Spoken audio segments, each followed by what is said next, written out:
नमस्कार साथियों। ME 203 engineering material and process second year diploma में सब्जेक्ट सेकंड चैप्टर आज हम पढ़ेंगे, structure of materials, metals and their deformation. अब तक जो हम पढ़ चुके हैं इसमें, पिछली बार मैंने आपको जो लेक्चर लिया था उसमें मैंने आपको क्रिस्टल्स में जो डिफेक्ट्स पाए जाते हैं उनके बारे में हमने डिस्कस किया था। मेनली मैंने आपको बताया था कि 4 तरह के डिफेक्ट्स होते हैं। एक तो थर्मल वाइब्रेशंस होते हैं, ऊष्मीय कंपन। एक होता है पॉइंट डिफेक्ट्स, इसमें मैंने 4 तरह के आपको डिफेक्ट्स बताए थे, वैकेंसीज, इंटरस्टिशलिटीज, कंपोजिशनल डिफेक्ट और इलेक्ट्रॉनिक डिफेक्ट्स। ये हमने 2 तरह के जो थे इनको हमने पिछली बार पढ़ा था। इस बार हम जो बाकी डिफेक्ट्स हैं उसके बारे में डिस्कस करेंगे। उसमें जो पहला डिफेक्ट है वो है लाइन डिफेक्ट्स। तो जो लाइन डिफेक्ट्स होते हैं वो अपने 2 तरह के होते हैं। एक तो एज डिसलोकेशन होता है और एक होता है स्क्रू डिसलोकेशन। तो लाइन डिफेक्ट के बारे में अब हम पढ़ेंगे। जब भी कोई एटम किसी क्रिस्टल से बाहर निकलकर सरफेस से हट जाता है तब जो पदार्थ होता है उसके किनारे पर दोष आ जाता है, जिसे रेखा दोष या लाइन डिफेक्ट हम कहते हैं। और इस प्रकार का जो लाइन डिफेक्ट होता है, रेखा दोष होता है, इसको हम संधि भंग भी दूसरे नाम से पुकारते हैं। संधि भंग के कारण एक और डिफेक्ट होता है जिसे हम बोलते हैं स्लिप। स्लिप की क्रिया होती है और इससे क्या होता है कि प्लास्टिक डिफॉर्मेशन, विरूपण होता है, सुगठ्य विरूपण होता है। तो 2 डिफेक्ट्स जो मैंने आपको बताया मेन जो इसमें होते हैं लाइन में, लाइन डिफेक्ट्स, वो होते हैं एक तो एज डिसलोकेशन और एक होता है स्क्रू डिसलोकेशन। तो जब एक अतिरिक्त एटम यानी कोई एडिशनल एटम हाफ प्लेन में रेगुलर लैटिस का डिफॉर्मेशन, विरूपण करके कोई जगह बना लेता है तब हम उसे एज डिसलोकेशन के नाम से पुकारते हैं। अब लाइन डिफेक्ट्स बेसिकली ये क्या होता है, एक दिशा का डिफेक्ट होता है, एक ही दिशा में, है ना, जिसके चारों ओर कुछ एटम्स जो होते हैं उनका जो अलाइनमेंट होता है वो बिगड़ जाता है। These are responsible for the useful property. और इस अलाइनमेंट के बिगड़ने के कारण कुछ जो प्रॉपर्टीज़ होती हैं जिससे हमें फ़ायदा मिलता है वो होता है जैसे तन्यता होती है, डक्टिलिटी, सेरेमिक्स और क्रिस्टलाइन पॉलीमर्स में। मेटल्स में हमें डक्टिलिटी का मतलब इस तरह का मिसअलाइनमेंट होने से, डिफेक्ट होने से हमें फ़ायदा मिलता है। बेसिकली जो डिसलोकेशन है वो एक ऐसा रीजन होता है जिसमें जो लोकलाइज लैटिस डिस्टॉर्शन होता है या विरूपण होता है, जो कि एक स्लिप और अनस्लिप्ड पोर्शन जो है या प्लेन है उनको अलग करता है, 2 पोर्शंस को। तो इसका जो मैग्नीट्यूड है स्लिप का कितना होता है, इसकी क्या दिशा रहती है, इसको हम लोग एक वेक्टर है बर्जर वेक्टर, उससे बी से डिनोट करते हैं और उससे हम इसको कैलकुलेट करते हैं। किसी भी क्रिस्टल लैटिस के सीमित स्थान में यानी थोड़ा सा यानी लिमिटेड अगर एरिया में अगर कुछ डिस्टॉर्शन होता है के कारण उसमें एक एडिशनल या एक्स्ट्रा प्लेन बन जाता है। अगर थोड़ा बहुत भी डिस्टॉर्शन होगा तो उसमें एक एडिशनल या एक्स्ट्रा प्लेन बन जाता है। यह एक्स्ट्रा प्लेन जो है क्रिस्टल के अंदर ही होता है ना, और ये जिस लाइन पर बनता है उसमें एक एज का निर्माण हो जाता है, यानी एक लाइन का निर्माण हो जाता है। इस प्रकार जब कोई लैटिस प्लेन क्रिस्टल के अंदर किनारा बनाती हुई रेखा पर समाप्त होता है तो इसे हम लोग क्या बोलते हैं, एज डिसलोकेशन बोलते हैं। और यह जो सिरा या एज होता है ये स्लिप की डायरेक्शन के परपेंडिकुलर होता है। अब हम बात करते हैं स्क्रू डिसलोकेशन की, जो कि दूसरा लाइन जो डिफेक्ट है उसका दूसरा तरीका है। सरल शब्दों में अगर हम कहें, इन सिंपल वर्ड्स, जब लैटिस एटम अपने नियमित स्थान से हटा दिया जाता है तो इस दोष को हम लोग स्क्रू डिसलोकेशन कहते हैं। जो उसकी रेगुलर प्लेस होती है, जो वहाँ पाया जाता है, अगर वो वहाँ से हटा देते हैं तो हम उसको स्क्रू डिसलोकेशन बोलते हैं। तो इस प्रकार के जो डिसलोकेशन है, विस्थापन में 2 आपस में परपेंडिकुलर प्लेन्स में एटम का डिसलोकेशन होता है। स्क्रू विस्थापन के इस दोष की तुलना में स्क्रू के जो स्पायरल होता है, जो स्क्रू अगर आपने देखा हो तो उसमें जो थ्रेड्स होते हैं वो स्पायरल शेप में होते हैं, वो उससे हम इसकी तुलना कर सकते हैं इस डिफेक्ट की, क्योंकि क्रिस्टल के जो लैटिस हैं प्लेन डिसलोकेशन लाइन के रिलेटिव वो स्पायरल होते हैं। अब हम दूसरे डिफेक्ट्स पे आते हैं, सरफेस डिफेक्ट्स। ये जो होते हैं ये 2 विमीय डिफेक्ट्स होते हैं, 2 डायमेंशनल डिफेक्ट्स होते हैं। Surface defects are related to internal defects of crystals, या अंदरूनी जो उसके डिफेक्ट होते हैं उनमें संबंध रखते हैं। इसमें 4 तरह के हम लोग सरफेस डिफेक्ट्स के बारे में बात करेंगे। पहला है ग्रेन बाउंड्रीज, जिसको हम हिंदी में बोलते हैं कण की परिसीमाएं, ट्विन बाउंड्रीज, युग्मक सीमाएं, टिल्ट बाउंड्रीज यानी प्रगति सीमाएं, और स्टैकिंग फॉल्ट यानी एक के ऊपर एक रखने से जो दोष उत्पन्न होता है उसे हम स्टैकिंग फॉल्ट बोलते हैं। अब सरफेस डिफेक्ट्स जो होते हैं वो इसलिए होते हैं कि स्टैकिंग जो होती है एटॉमिक प्लेन्स की, यानी एक के ऊपर के जो प्लेन्स होते हैं उनमें कुछ डिफेक्ट आ जाता है, उनमें कुछ चेंज आता है, उसके कारण ये सरफेस डिफेक्ट्स पैदा होते हैं। Basically they are regions that lie about a surface having a thickness of few atomic diameter. Atomic diameter जो होता है वो क्या होता है कि ये मतलब ये जो कुछ ऐसे क्षेत्र होते हैं जो कि अगर कुछ मतलब जो एटॉमिक डायमीटर के ऊपर थिकनेस की मतलब जो जो जो इसकी थिकनेस हम नापते हैं वो बहुत छोटी बहुत कम होती है, तो उसके ऊपर जो रीजन होता है वो होता है आपके सरफेस डिफेक्ट्स की श्रेणी में आता है। अब हम बात करते हैं मल्टी क्रिस्टल मटेरियल जो होते हैं, जिनमें खूब सारे क्रिस्टल्स होते हैं, जब लिक्विड से सॉलिड होकर इनका क्रिस्टलाइजेशन होता है तब यह अपूर्णता आ जाती है ना। तो ये जो डिफेक्ट होता है इसका जो कारण होता है, जब वो अपन जानते हैं कि क्रिस्टलाइजेशन एक प्रोसेस है जिसमें कि लिक्विड स्टेट से जो मेटल है वो पिघली हुई स्टेट से सॉलिड होता है, तो फिर क्रिस्टलाइजेशन उस प्रक्रिया को कहते हैं। इसमें ही फिर ये अपूर्णता यानी डिफेक्ट आ जाता है। विभिन्न दिशाओं में फैल रहे क्रिस्टल अपूर्ण सतहों को उत्पन्न करते हैं। तो अपन जैसे जानते हैं कि क्रिस्टलाइजेशन होता है जैसे जैसे धीरे जैसे अपने वो मतलब सॉलिड स्टेट की तरफ जाता है, क्रिस्टल्स बनते हैं, तो कुछ ऐसी जो दिशाएं होती हैं, कुछ ऐसी सतह होती है जो कि पूरी तरह से हो नहीं पाती, तो ये इस तरह का अपूर्ण सतह रह जाती हैं। और निकट के कणों की डायरेक्शन में 15% तक का डिफरेंस आ जाता है, 15 डिग्री तक का डिफरेंस आ जाता है इसके कारण। और आसपास के कणों की जो प्रेजेंस बीच के कण की साइज़ को निर्धारित करती है। तो इस तरह से जो चेंजेस आते हैं, इस तरह से डिफेक्ट आते हैं, जो क्रिस्टलाइजेशन प्रोसेस होता है इसमें इस तरह के डिफेक्ट्स इनबिल्ट हो जाते हैं। और जब तक वो पूर्ण क्रिस्टलाइजेशन होता है उसका, तब तक इस तरह की अपूर्ण जो सरफेस होते हैं वो काफ़ी डेवलप हो जाते हैं। और इसके बीच में जो डायरेक्शन का जो चेंज होता है वो जो पार्टिकल्स होते हैं उनकी डायरेक्शन में 15% तक का डिफरेंस आ जाता है। और इनके बीच में जो कण की साइज होती है वो भी चेंज हो जाती है। During solidification of liquid metals when growing crystals और grains having different orientation meet each other, अलग अलग जो क्रिस्टल या ग्रेन्स होता है उनका ओरिएंटेशन, उनकी दिशा जो अलग अलग होती है, जब मिलते हैं तो जो एटॉमिक पैकिंग फैक्टर होता है between two adjacent grains get distorted. जो एटॉमिक पैकिंग फैक्टर होता है इस तरह से वो क्या होता है, डिस्टॉर्ट हो जाता है, चेंज हो जाता है, और इम्परफेक्शन का एक रीजन यानी क्षेत्र बन जाता है, जनरेट हो जाता है। तो the transition zone not aligned with either of the grains is known as grain boundary. तो सीधी सी बात है, जो ये बदला हुआ जो जोन है जो कि जो ग्रेन से अलाइनमेंट नहीं हुआ, जो मिस अलाइनमेंट हो गया क्रिस्टलाइजेशन के दौरान, that is known as grain boundary, है ना। ग्रेन बाउंड्री जो है अपनी कणों की परिसीमा है ना। अब हम जो दूसरा जो डिफेक्ट है इसी में इसके बारे में हम बात करेंगे, ट्विन बाउंड्रीज, जो कि सरफेस डिफेक्ट्स होते हैं। A shear force that causes atomic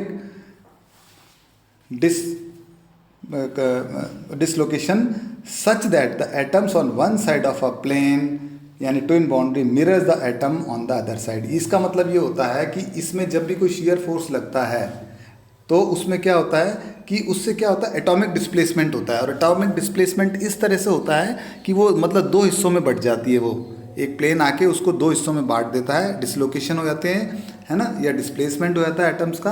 और जो एक साइड होती है वो दूसरी साइड की बिल्कुल मिरर इमेज होती है। जैसे अपन मिरर में, कांच में, शीशे में अपनी शक्ल देखते हैं, वैसे ही मिरर इमेज बनती है। एक मतलब वो दो भागों में बट जाएगा, एक जो है वो दूसरे की मिरर इमेज होती है। इसीलिए हम इसको बोलते हैं ट्विन बाउंड्री, यानी एक सी जो बाउंड्री होती है बस मिरर होती है, मिरर शेप में, मतलब मिरर की तरह जैसे दो इमेजेस बनती है वैसे ये बन जाती हैं। इससे हम युग्मक बाउंड्री का नाम देते हैं। Twin boundary is form during crystal growth. जब क्रिस्टल्स या कण की जब ग्रोथ होती है उसमें ये इस दौरान मैकेनिकल डिफॉर्मेशन या एनिलिंग के कारण ये जो है ये हमारी जो ट्विन बाउंड्री, युग्मक बाउंड्री, इसका डेवलपमेंट, इसका विकास होता है। अब बात करते हैं टिल्टेड बाउंड्रीज़ का। इनको हम बोलते हैं स्मॉल एंगल बाउंड्रीज़। इसमें जो ओरिएंटेशन डिफरेंस होता है आपसी जो क्रिस्टल्स का, जब हमने पहले बात करी थी, जो पहला डिफेक्ट हमने बात करी थी ना, आपका जो परिसीमाएं थी इसकी कण की, उसमें तो वो 15 डिग्री के आसपास होता है आपसी जो कणों की डायरेक्शन का। पर इसमें क्या होता है, जो टिल्ट बाउंड्रीज होती हैं इसमें जो ओरिएंटेशन का डिफरेंस होता है आपसी जो क्रिस्टल्स के बीच में, वो होता है लेस देन 10 डिग्री, है ना। तो 10 डिग्री के बीच जो से कम अगर डिफरेंस आता है तो हम लोग उसको बोलते हैं टिल्ट बाउंड्रीज। अब हम बात करते हैं स्टैकिंग फॉल्ट, यानी एक के ऊपर एक रखने से जो दोष होता है उसे हम स्टैकिंग फॉल्ट बोलते हैं।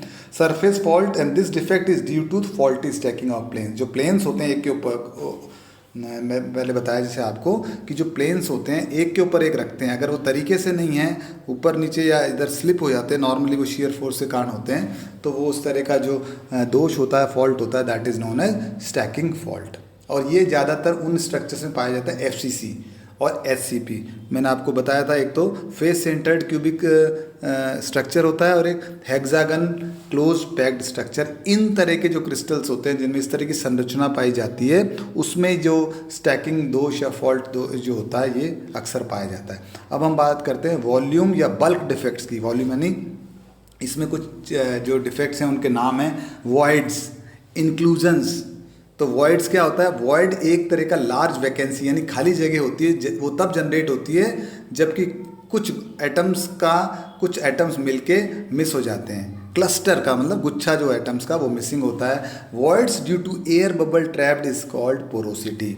अब क्या होता है कि जो वॉइड्स, ये जो खड्डे जो बनते हैं या एक तरीके से आप सब लोग जो बुलबुले बबल्स जो होते हैं, अगर इसमें एयर बबल ट्रैप हो गया है ना, उसके कारण से जो बनता है वॉइड, है ना, जैसे मैंने बताया वॉइड तब बनेगा जब कोई चीज़ खाली हो जाएगी। तो अगर एयर बबल उसमें ट्रैप हो जाता है तो उस तरह का जो वॉइड होता है उसको हम बोलते हैं पोरोसिटी।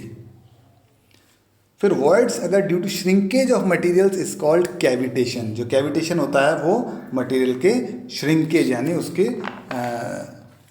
वो सिकुड़ने के कारण जो होता है। इंक्लूजन भी एक डिफेक्ट होता है, that are presence of slag और इम्प्योरिटी। स्लैग का मतलब धातु मल या इम्प्योरिटीज़ के कारण जो होता है वो जो डिफेक्ट होता है that is known as inclusion. अब बात करते हैं हम लोग एक और डिफेक्ट की जिसे हम बोलते हैं स्लिप।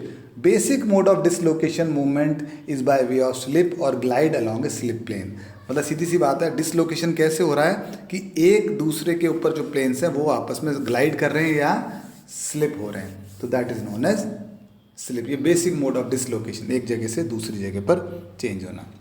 अब बात करते हैं हम लोग डिफॉर्मेशन ऑफ मेटल्स की, यानी धातु का विरूपण कैसे होता है। किसी भी मेटेलिक बॉडी पर लगने वाले बाह्य फोर्स या लोड के कारण जो भी चेंजेस होते हैं उसको हम लोग क्या बोलते हैं? डिफॉर्मेशन या विरूपण बोलते हैं। तो various mechanical process for deformation जैसे फोर्जिंग हो गया, रोलिंग हो गया, ड्राइंग हो गया, स्पिनिंग हो गया, एक्सट्रूजन हो गया, पियर्स हो गया, स्क्वीजिंग हो गया, ये कुछ ऐसे मैकेनिकल प्रोसेस हैं, प्रक्रम हैं, इनको हम आगे पढ़ेंगे डिटेल में, जिससे कि धातु का विरूपण होता है ना, और मेटल्स या डिफॉर्मेशन होता है। तो बेसिकली दो टाइप्स के चेंजेस आते हैं। एक तो लॉन्गिट्यूडनल होता है जिसमें लेंथ जो है बॉडी की वो इंक्रीज होती है या फिर डिक्रीज होती है। दूसरा होता है एक एंगुलर, तो इनमें फेसेस में एंगुलर चेंज होता है। अब बात करते हैं टाइप्स ऑफ डिफॉर्मेशन की। तो इसमें दो तरह के हैं, एक तो इलास्टिक डिफॉर्मेशन जिसमें कोई परमानेंट डिफॉर्मेशन नहीं होता है, एक होता है plastic deformation, permanent deformation of body without breaking, बिना टूटे उसमें स्थायी विरूपण हो जाता है, उसे हम बोलते हैं सुघट्य विरूपण। तो प्लास्टिक डिफॉर्मेशन एक तरह का परमानेंट डिफॉर्मेशन होता है और इसके कारण क्या क्या है? एक तो होता है स्लिप यानी सर्पण, दूसरा होता है ट्विनिंग यानी यमलन, एक होता है ग्रेन ग्रोथ कण वृद्धि, और एक और होता है चौथा, वो होता है एनिलिंग। ये एक प्रोसेस होता है हीट ट्रीटमेंट का, इसके बारे में हम डिस्कस करेंगे एक एक करके। अब मेटल डिफॉर्मेशन का जो मुख्य कारण होता है ना विरूपण का, वो विभिन्न स्ट्रेसेस का उत्पन्न होना है। भाई कोई भी चीज़ क्यों चेंज होती है कि अगर हम किसी को चीज़ को हिट करते हैं, मारते हैं या उस पर कोई प्रेशर लगाते हैं, दबाते हैं, तो अंदर जो उसके जो मेटल्स होता है, जो क्रिस्टल्स होते हैं, एटम्स होते हैं, उनमें एक स्ट्रेस डेवलप होती है, इंटरनल स्ट्रेसेस, है ना। तो इलास्टिसिटी डिफॉर्मेशन में जो प्रतिबल, स्ट्रेस इलास्टिक लिमिट के अंदर ही होते हैं। तो इलास्टिसिटी डिफॉर्मेशन कौन सा होता है? जिसमें जो प्रतिबल, जो कि हम किसी चीज़ पे जब प्रेशर अप्लाई करते हैं तो उसके अंदर से जो चीज़ अपोज करती है उसे हम लोग स्ट्रेस बोलते हैं या उसे प्रतिबल बोलते हैं। और अगर वो इलास्टिक लिमिट के अंदर ही रहते हैं तो इसलिए मटेरियल का टेम्पररी डिफॉर्मेशन होता है। परंतु प्लास्टिक डिफॉर्मेशन में क्या होता है, जो इलास्टिक लिमिट से अगर हम अधिक स्ट्रेस लगाते हैं या फोर्स लगाते हैं तो धातु में क्या है, वो अपनी जब फोर्स हम हटाएंगे तो वो अपनी ओरिजिनल पोजीशन में नहीं आएगी और उसमें एक तरह का परमानेंट जो डिफॉर्मेशन है, स्थायी डिफॉर्मेशन, स्थायी विरूपण हो जाता है। तो इलास्टिक लिमिट के अगर अंदर हमने फोर्स को हटा लिया तो वो वापस अपनी ओरिजिनल कंडीशन में आ जाएगी, और इलास्टिक लिमिट से हमने ज़्यादा फोर्स लगा दिया तो वो फोर्स जो है एक्सटर्नल फोर्स अगर हम लगाते हैं और हटाते हैं तो भी वो अपनी ओरिजिनल पोजीशन में नहीं आएगी। स्लिप और ट्विनिंग दोनों प्रकार के विरूपण जो है वो शियर स्ट्रेसेस के होते हैं, इसके कारण होते हैं। अब बात करते हैं हम सबसे पहले स्लिप। तो स्लिप परस्पर दो क्रिस्टल्स के डिस्प्लेसमेंट से होती है ना, आपस में स्लिप का मतलब होता है ना, जैसे दो सरफेसेस के बीच में या दो क्रिस्टल्स के बीच में अगर डिस्प्लेसमेंट होता है, एक दूसरे से रगड़ खाते हैं, तो वो इसके कारण स्लिप होती है। विस्थापन की दिशा को डायरेक्शन ऑफ स्लिप और विस्थापित तल को स्लिप प्लेन कहते हैं। जिस दिशा में आपका विस्थापन हुआ है यानी डिस्प्लेसमेंट हुआ है उसको हम डायरेक्शन ऑफ स्लिप बोलते हैं, और विस्थापित जो तल है उसको हम क्या बोलते हैं, स्लिप प्लेन बोलते हैं। तो स्लिप एक या अधिक प्लेन्स पर भी हो सकती है, जरूरी नहीं वो एक ही पे हो, कईयों पे हो सकती है। जो स्लिप प्लेन पर लगने वाला जो फेस है नॉर्मली वो किस तरह का होता है, शियर फोर्स होता है। यह बल जब किसी निश्चित मान से हो जाता है तो धातु में फिसलन होती है, इसको क्रिटिकल शियर फोर्स हम लोग कहते हैं। उसके बाद अगर हम ज़्यादा लगाएंगे क्रिटिकल से तो वो डेफिनेटली जो है स्लिप होगा। तो ज़्यादातर जो होता है FCC मेटल्स यानी फेस सेंटर्ड क्यूबिक स्ट्रक्चर जिनमें होता है उनमें ये स्लिप की जो टेंडेंसी है ये ज़्यादा पाई जाती है। अब बात करते हैं हम ट्विनिंग की। तो ट्विनिंग जो है वो भी एक डिफेक्ट है, इसकी हम बात करते हैं। धातु के जो प्लास्टिक डिफॉर्मेशन में केवल स्लिप ही नहीं होती, साथ साथ ट्विनिंग यानी युग्मीयता भी होती है। ट्विनिंग एक ऐसी प्रक्रिया है जिसमें स्ट्रेस जो क्रिस्टल यानी स्ट्रेस मतलब जो हमने उस पर फोर्स लगाया है तो उसके अंदर कुछ प्रतिबल उत्पन्न होते हैं, डेवलपमेंट होते हैं, चेंजेस होते हैं, तो हम उसे बोलते हैं स्ट्रेस क्रिस्टल के, है ना। तो इसमें स्ट्रेस क्रिस्टल के एक भाग के एटम इस प्रकार अरेंज हो जाते हैं जिससे कि क्रिस्टल का एक भाग दूसरे की दर्पण प्रतिबिंब यानी मिरर इमेज बन जाता है। यानी जो हमने फोर्स लगाया है एक्सटर्नल फोर्स, उसके कारण जो अंदर जो स्ट्रेस हो रहा है तो उसमें एक जो भाग है वो दूसरे भाग की मिरर इमेज बन जाता है ना। तो ट्विनिंग में स्लिप के जैसे एटम्स का सरकाव नहीं होता वरन एक प्लेन में झुकाव हो जाता है। यानी जैसे ऊपर वाला जो अभी मैंने आपको बताया स्लिप में तो क्या होता है कि डिस्प्लेसमेंट हो जाता है, इसमें ऐसा डिस्प्लेसमेंट नहीं होकर एक झुकाव हो जाता है, टिल्ट हो जाता है ना, एक प्लेन से। तो यह प्लेन ही मिरर का कार्य करता है और जो एक भाग जो होता है उसका वो पहले भाग की एक भाग जो होता है वो दूसरे भाग की मिरर इमेज बन जाता है। तो ये आज हमने जो डिफेक्ट्स डिस्कस किए हैं क्रिस्टल में, ये आपके सरफेस डिफेक्ट्स के बारे में भी बात कर ली हमने, और इसके अलावा दो तरह की हमने डिफेक्ट्स सरफेस भी करी थी, वॉल्यूम भी डिफेक्ट्स किए थे, और इसके अलावा हमने कुछ डिफॉर्मेशन ऑफ मेटल्स यानी धातु के विरूपण के बारे में भी चर्चा करी है। इसमें मैंने आपको ये बताया है कि कितने तरह के चेंजेस होते हैं और कितने तरह के डिफॉर्मेशन होते हैं। अब प्लास्टिक डिफॉर्मेशन जो मैंने आपको बताया था परमानेंट डिफॉर्मेशन होता है, उसके क्या कारण होते हैं, एक तो स्लिप, ट्विनिंग, ग्रेन ग्रोथ और एनीलिंग। तो इसमें से आज हमने स्लिप और ट्विनिंग के बारे में डिस्कस किया। अगला जो हमारा जो लेक्चर होगा उसमें हम लोग ग्रेन ग्रोथ, एनीलिंग और आगे के जो तरीके हैं उनके बारे में डिस्कस करेंगे। तब तक आप इस लेक्चर को अच्छी तरह से पढ़िएगा। धन्यवाद।